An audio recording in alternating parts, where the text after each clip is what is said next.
आज हम जीवन के उस पहलू पे बात कर रहे हैं जिसको वृद्धावस्था बुढ़ापा कहते हैं। बुढ़ापा हर उस व्यक्ति को अ, थोड़ा सोचने पे मजबूर करता है कि मेरा वृद्धावस्था, मेरा बुढ़ापा सुखद रहेगा या दुखद रहेगा। ये ज्योतिष विषय आज हम लेके आज का वीडियो बना रहे हैं दोस्तों। मैं हूं अमर सिंह चौहान। अमर एस्ट्रोलॉजी में आपका स्वागत है। हर व्यक्ति एक विशेष उम्र के बाद में जब वृद्धावस्था की तरफ बढ़ता है, बुढ़ापे की तरफ बढ़ता है, तो उसको एक ही चिंता रहती है कि मेरी वृद्धावस्था, मेरा बुढ़ापा सुखद रहेगा या दुखद रहेगा, अपनों का प्यार मिलेगा या मैं अकेलापन में ही मेरी वृद्धावस्था निकलेगी। ये एक बहुत चिंता का विषय है सबके लिए। ज्योतिषीय दृष्टिकोण से अगर देखें तो ये हमने एक कुंडली बनाई है जिसमें बुढ़ापा कैसा सुखद या दुखद की बात है, अपनों का प्यार मिलेगा या अकेलापन रहेगा। इसके लिए 4 भावों को देखते हैं, 2, 4, 8 और 12वां भाव। ये दूसरा घर जो परिवार का है, चौथा घर जो जीवन की सुख शांति का है, 8वां घर जो आयु का है और ये 12वां घर है जो एकांत का है या अकेलापन का है। इन 4 भावों से हमें ये पता लगेगा कि हमारा जीवन जो है, हमारा बुढ़ापा जो है सुखद रहेगा या दुखद रहेगा। ये 4 तो भाव हो गए। अब 3 ग्रह भी देखने पड़ते हैं। वो 3 ग्रह हैं दोस्तों, शनि, चंद्रमा और गुरु। ये 3 ग्रहों को भी हम देखेंगे तो हमें पूरा पता लगेगा कि हमारा वृद्धावस्था, हमारा बुढ़ापा जो है कैसा रहने वाला है।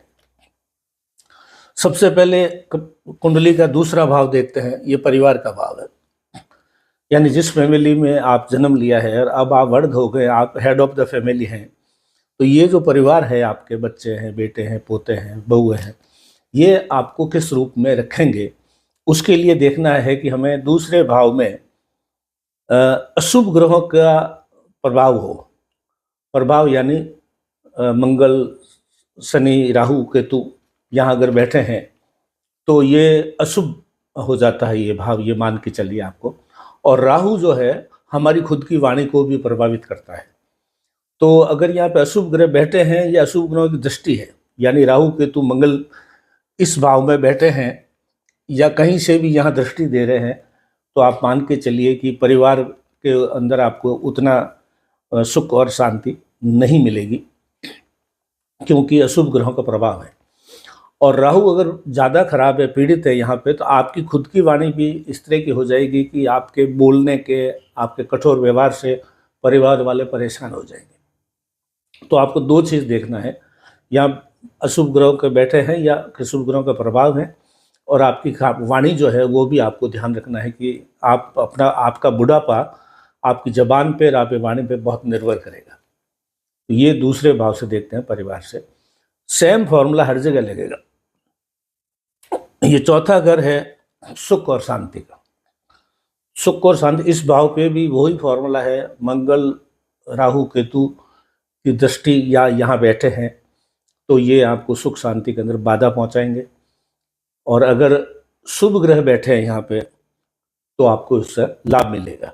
शुभ ग्रह में गुरु है, शुक्र है, चंद्रमा है, वो अगर यहाँ बैठे हैं तो आपको लाभ मिलेगा। यहाँ भी गुरु, शुक्र और चंद्रमा है तो लाभ मिलेगा। शुभ ग्रह बैठे हैं, चाहे यहाँ बैठो या यहाँ बैठो, वो आपके लिए लाभदायक है। अशुभ ग्रह मंगल, राहु, केतु बैठे हैं या दृष्टि कर रहे हैं तो आपको उससे, इस भाव से यानी सुख शांति की कमी रहेगी, आपको ये मान के चलिए। फिर आता है 8वां भाव आयु का। ये आपकी आयु निर्धारित करते हैं कि बुढ़ापे में कितने साल आपको निकालने हैं। आप अल्प आयु है, मध्य आयु है, वृद्धावस्था है, तो आपको 60, 65, 70, 75, 80, 85 कितनी आयु निकलेगी, उतना ही आपको बुढ़ापे में आपको यहाँ से पता लगेगा कि या यहाँ भी यही बात है। यहाँ पे अगर अशुभ ग्रह बैठे हैं या दृष्टि है, मंगल, राहु, केतु बैठे हैं या मंगल, राहु, केतु की दृष्टि है, तो आपकी आयु कम हो जाएगी, ये पक्की बात है। लेकिन वो आयु जो है आपकी वृद्धावस्था में आपको बीमारी से ऐसे आपको पीड़ित होना पड़ेगा, ऐसा दिख रहा है। लेकिन अगर यहाँ पे गुरु, शुक्र और चंद्रमा बैठे हैं तो यहाँ पे आपको वो पीड़ाएं नहीं मिलेगी। अब ये है 12वां भाव देखते हैं। ये एकांत का भाव है, ये जीवन का अंतिम है, वहाँ पे आपको एकांत है, अकेलापन है, निराशा है, ये इस तरह की चीज़ें यहाँ पे रहती है। तो यहाँ भी वही फॉर्मूला है कि आपको जो है मंगल राहु केतु है तो आपको पीड़ादायक रहेगा, और अगर गुरु और चंद्रमा और बुध या जो है शनि आयु देता है तो शनि आयु के लिए भी ठीक माना जाता है। तो ये अब आपको ये देखना है कि कहाँ कहाँ पे क्या क्या सावधानी रखें। यहाँ मैंने बताया कि आपको खुद की वाणी ठीक रखनी है,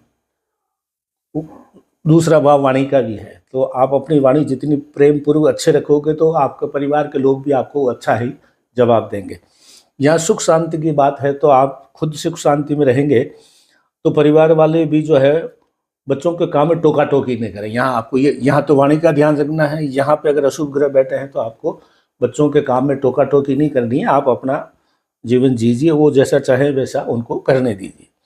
8वें भाव में जो है यहाँ पे भी एक तरह से कोई आपको पूछेगा नहीं। वर्ध होने के बाद में बहुत कम लोग मिलने आएंगे, परिवार वाले हो सकता आए या न आए, तो यहाँ भी आपको उस चीज़ को महसूस नहीं करना है कि भाई ठीक है ये अकेलापन का ही जो है रहेगा। और 12वें भाव में जो है यहाँ पे आपको अकेलापन है तो आपको पूजा पाठ की तरफ ध्यान देना है। कोई किसी परिवार के सदस्यों को बगैर पूछे कोई राय मत दीजिए, न कोई चाहे तो बात करना चाहे तो कीजिए, न करना चाहे तो नहीं कीजिए, वरना आप अपने ईश्वर के अंदर ध्यान लगाइए, पूजा पाठ कीजिए। अब अगर शनि चंद्रमा गुरु ठीक है तो आपकी स्थिति कुंडली में अच्छी रहेगी। यहाँ पे शनि चंद्रमा गुरु ये बुध वगैरह अच्छे ग्रह बैठे हैं तो आपका बुढ़ापा अच्छा निकलेगा। अशुभ ग्रह है तो थोड़ा सा कष्टदायक निकलेगा।